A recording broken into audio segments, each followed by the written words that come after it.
En el vasto valle de Ela, 2 ejércitos se observaban con una tensión que podía cortarse con una espada. Por un lado, los israelitas, liderados por el rey Saúl. Por el otro, los filisteos, una nación guerrera decidida a someter a sus vecinos. Pero de entre las filas filisteas emergió una figura que heló la sangre de todo Israel, un campeón imponente, un gigante de proporciones míticas. La narración bíblica lo describe así: entonces salió del campamento de los filisteos un campeón llamado Goliat, de Gat, el cual tenía de altura 6 codos y 1 palmo.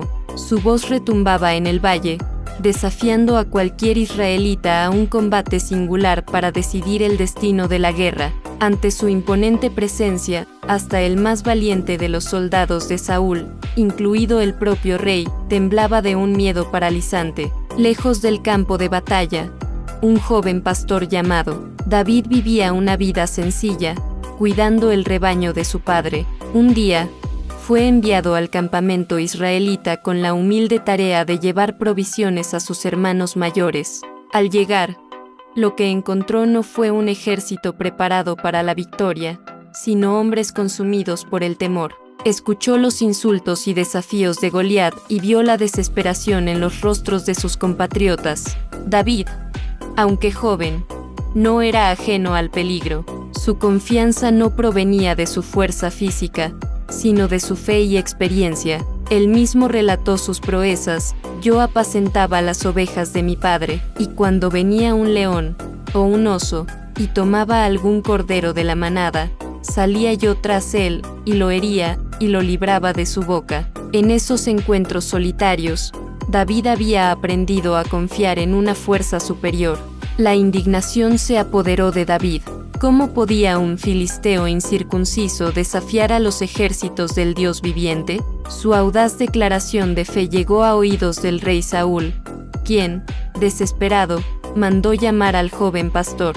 Sin dudar, David se presentó ante el monarca y declaró con una convicción inquebrantable, y dijo David a Saúl: no desmaye el corazón de ninguno a causa de él. Tu siervo irá y peleará contra este filisteo. Saúl, viendo solo la juventud y la complexión del muchacho, intentó equiparlo con su propia armadura real, pero el pesado metal era un estorbo para David, quien lo rechazó. Su confianza no estaba en el acero ni en el bronce. En su lugar, se dirigió a un arroyo cercano, eligió 5 piedras lisas y, armado únicamente con su cayado de pastor y su honda, caminó hacia su destino. El momento decisivo había llegado.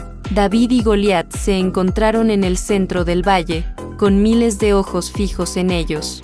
El gigante, al ver a su oponente, un joven de apariencia rubicunda y sin armamento convencional, se echó a reír con desprecio. Le lanzó burlas e insultos, prometiendo dar su carne a las aves del cielo, pero David no se inmutó.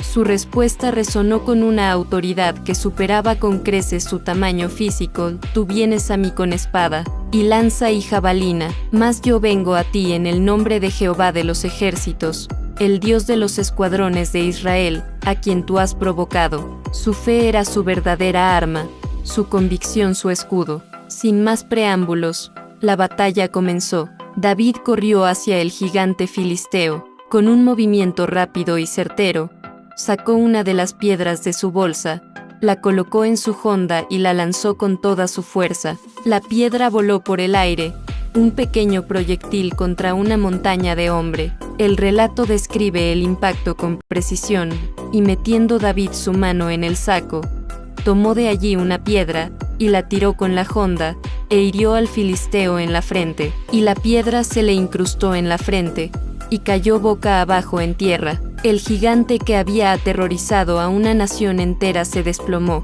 Para sellar su increíble victoria, David corrió hacia el cuerpo caído, tomó la propia espada de Goliat y lo decapitó. Al presenciar la caída de su campeón, el pánico se apoderó del ejército filisteo, que rompió filas y huyó despavorido. Los israelitas, inspirados por el acto milagroso de David, lanzaron un grito de guerra y los persiguieron, asegurando una victoria aplastante. Desde aquel día, La historia de David y Goliat se ha convertido en un eterno legado, un poderoso símbolo de cómo la fe, el coraje y la determinación pueden derribar los obstáculos más intimidantes. Nos enseña que la verdadera fuerza no reside en el tamaño o el poder terrenal, sino en la convicción inquebrantable y la confianza en algo más grande que uno mismo, demostrando que incluso el más humilde puede alcanzar la victoria frente a los gigantes de la vida.